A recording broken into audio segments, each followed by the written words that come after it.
Hello and welcome to this 2024 United States presidential election prediction. I'm Joey and I'm an unbiased political commentator. Now, this is a matchup between Republican Ron DeSantis and Democrat Kamala Harris.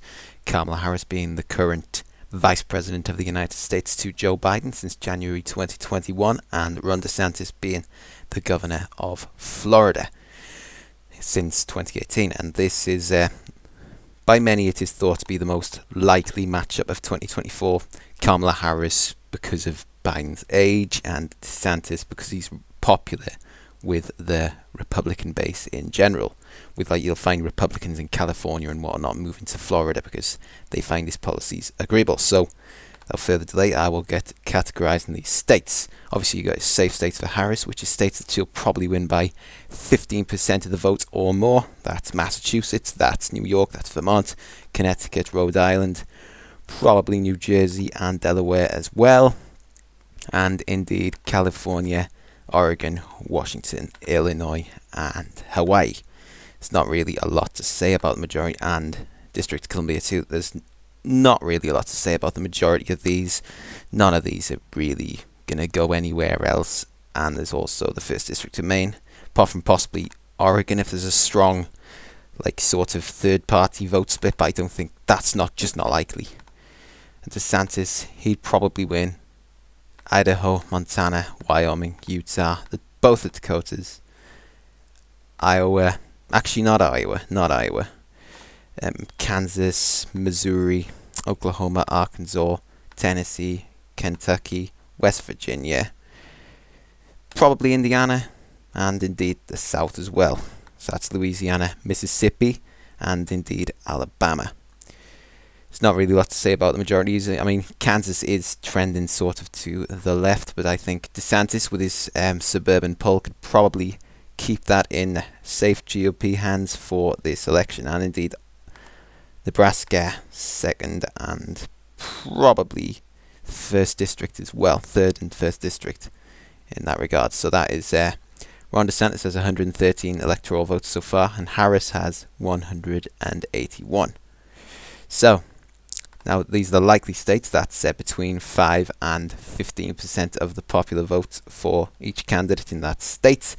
So, first couple of likely states are New Mexico and Colorado and Virginia. Now, New Mexico would probably be in the likely margin in this regard because Kamala Harris is pretty unpopular with the white working class, which could give some opportunity for DeSantis to make inroads there, but I just don't see it going below much below 10% anyway.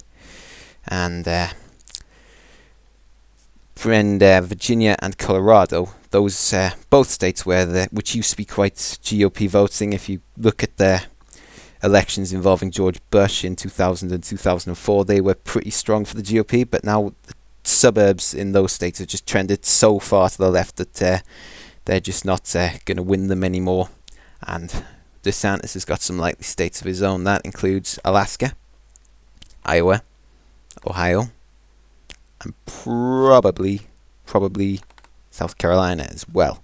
And indeed his home state of Florida. Now in the case of Florida, that sort of went very much to the Republican Party in 2020 because Donald Trump did the anti-communist rhetoric against Joe Biden. And while Joe Biden is not a communist, Kamala Harris is further to the left of him, which could put the voters off her even more. And plus DeSantis obviously has the home state advantage and of him being a relatively popular governor there as well. In the case of Ohio, there's the Trump effect from the white working class, which I think will stick with DeSantis because he is quite Trumpian in some of his policies. And then indeed you've got South Carolina and Iowa.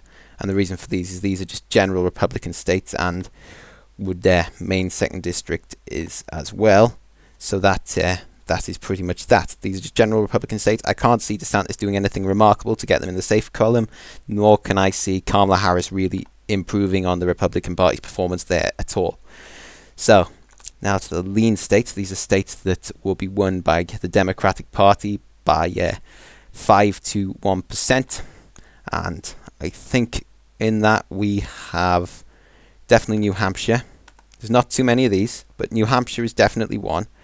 And the reason for that is, well, it's just pretty much well, DeSantis does have some moderate appeal as a Republican, but he's not really the kind of Republican they like in New Hampshire. They like very sort of liberal Republicans, like your Charlie Bakers, your Chris Sununu's of this world. So I just don't really see him winning that against Harris. And it's quite white and quite democratic, so I think they'll just go with her regardless of who she is, because she's got a D next to her name.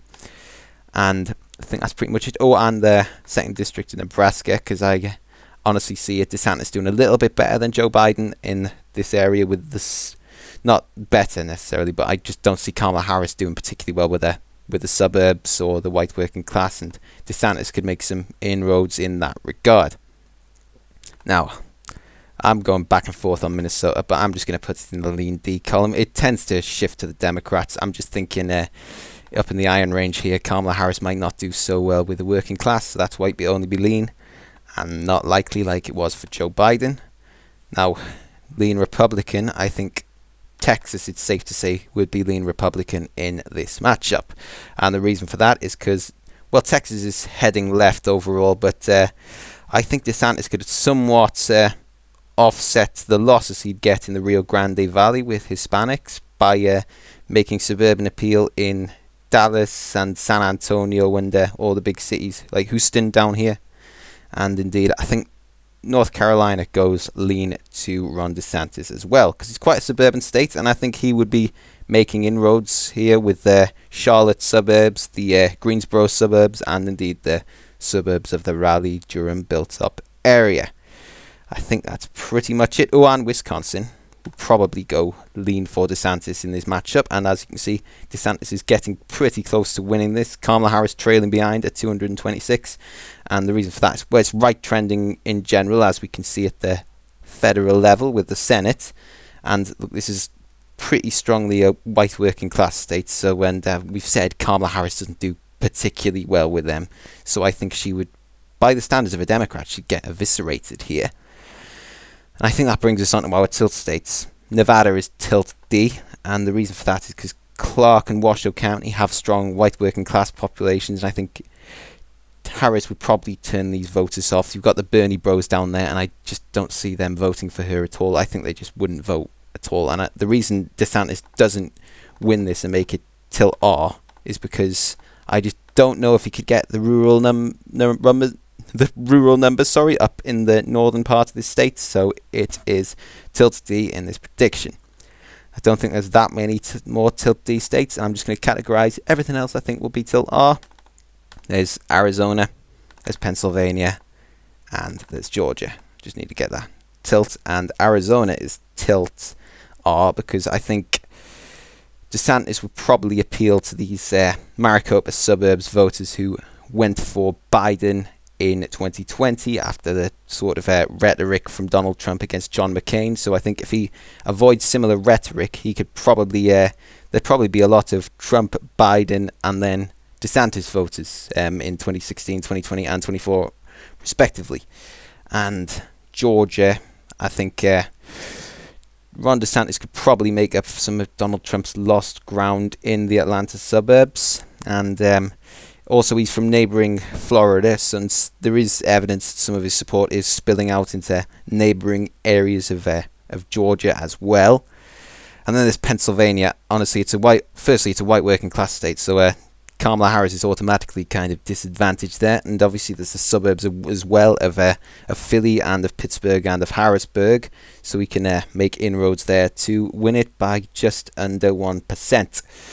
It could be more than that, but I don't see it. And obviously Michigan's categorized. I don't know how I'm going to categorize it. I'm just going to give it to Kamala Harris. DeSantis has already won. I'm just balancing it out by giving it to Kamala Harris. But in this scenario, I don't know how it would go.